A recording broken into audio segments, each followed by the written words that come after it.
देखिए, ये जो आप देख रहे हैं बोर्ड पर सवाल, ये बहुत ही इम्पोर्टेंट क्वेश्चन है। ये हर साल आपका फिक्स है, 2 नंबर का आना एग्जाम में हर साल फिक्स रहता है। ठीक है, तो हम टाइप 1 आपको बता रहे हैं। टाइप 1 इसमें बहुत प्रकार का आता है सिद्ध करने वाला। टाइप 1 बता रहे हैं आपको, हम 4-5 टाइप का बताएंगे, उसी में से एग्जाम में आएगा, एकदम कंफर्म है, आप नोट कर लीजिए। ठीक है, तो इस क्वेश्चन पे आपको ध्यान देना है। सिद्ध करें कि √3 एक अपरिमेय संख्या है, ये मुझे सिद्ध करना है बच्चों। ठीक है, तो आप लोग ध्यान से देखें बोर्ड पर।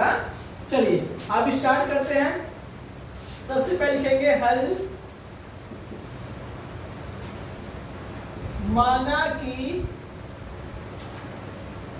√3 एक परिमेय संख्या है। क्या है बच्चों? परिमेय संख्या। ठीक है, क्या √3 एक परिमेय संख्या है? इसलिए जब परिमेय संख्या है तो √3 बराबर क्या हो जाएगा? P बटे में Q। बताएं आप लोग को, P बटे में क्या हो जाएगा? Q, क्योंकि परिमेय संख्या बराबर P बटे में Q होता है यहाँ।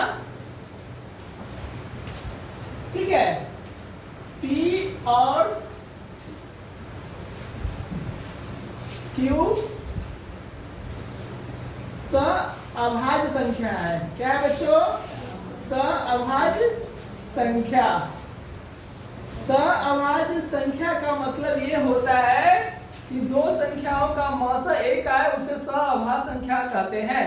ठीक है, जैसे यहाँ पर देखिए, मान लीजिए यहाँ पर आपको हम समझा रहे हैं अभाज्य संख्या का मतलब, जैसे ये 2 है और ये 3 है। ठीक है, आप 2 से अगर 3 में भाग देते हैं, कितना? 2 एकम 2, फिर इसका शेष 1 बचा। अब 1 से 2 में भाग दीजिएगा, 1 दूना 2। तो देखिए इसका एचसीएफ कितना आता है? 1। तो अभाज्य संख्या का जो एचसीएफ होता है वो क्या आता है? 1 आता है। और Q का मान जो होगा ना 0 के बराबर नहीं होना चाहिए, यानी ऊपर वाला अंश और नीचे वाला हर होता है, इसमें 0 का बराबर नहीं होना चाहिए बच्चों। ठीक है, तो आप आगे चलते हैं। ठीक है, अब देखिए, अब दोनों तरफ वर्क करने पर क्या करने पर कह रहे बच्चों?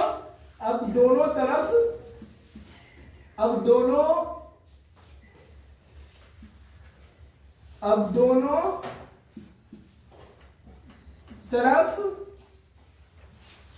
वर्ग करने पर ध्यान दीजिएगा। देखिए यहाँ पे क्या है? √3 है। क्या है? यहाँ भी वर्ग किए और P बटा में क्या है? ये Q है। ठीक है, यहाँ भी वर्ग किए, तो वर्ग करेंगे तो स्क्वायर से रूट क्या होता है बच्चों? खत्म हो जाता है। इसलिए क्या आपका बच जाएगा? 3, और ये हो जाएगा P स्क्वायर बटे में Q स्क्वायर। ठीक है, अब एक चीज आप नोट कीजिएगा। अब मान लीजिए यहाँ पे 3 है। ठीक है, और ये P का पावर क्या है? 2 है, और नीचे में पावर 2 का मतलब इसको 2 बार गुना कर सकते हैं ना, Q गुने Q। जैसे देखिए पावर 2, यानी अगर मान लीजिए कि 2 का पावर 2 है तो इसका मतलब क्या हुआ? 2 गुने 2 हम लिख सकते हैं ना। तो उसी तरह यहाँ Q के पावर 2 था तो Q गुने Q लिखे, कोई डाउट नहीं है।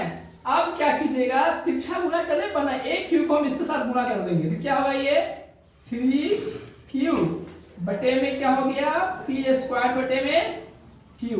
यहाँ तक बच्चों किसी प्रकार का कोई डाउट है? नहीं है, तो चलिए हम आगे बढ़ते हैं। अब ध्यान दीजिएगा, एक पूर्णांक है और एक भिन्न के रूप में है। एक पूर्णांक है और एक भिन्न के रूप में आया, तो दोनों का मान तो आपस में बराबर नहीं ना होता है। यहाँ ठीक है, यहाँ पूर्णांक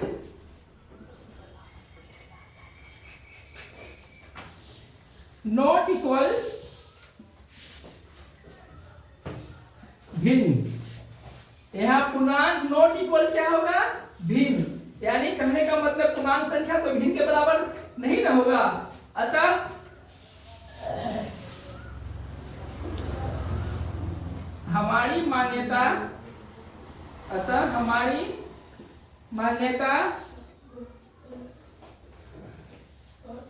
यहाँ हमारी मान्यता गलत साबित, हमारी मान्यता क्या हुई, गलत साबित हुई। √3 एक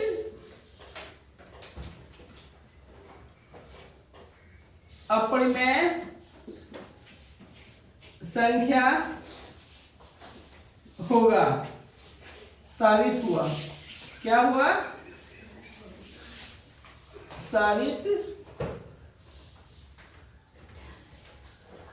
साबित हुआ।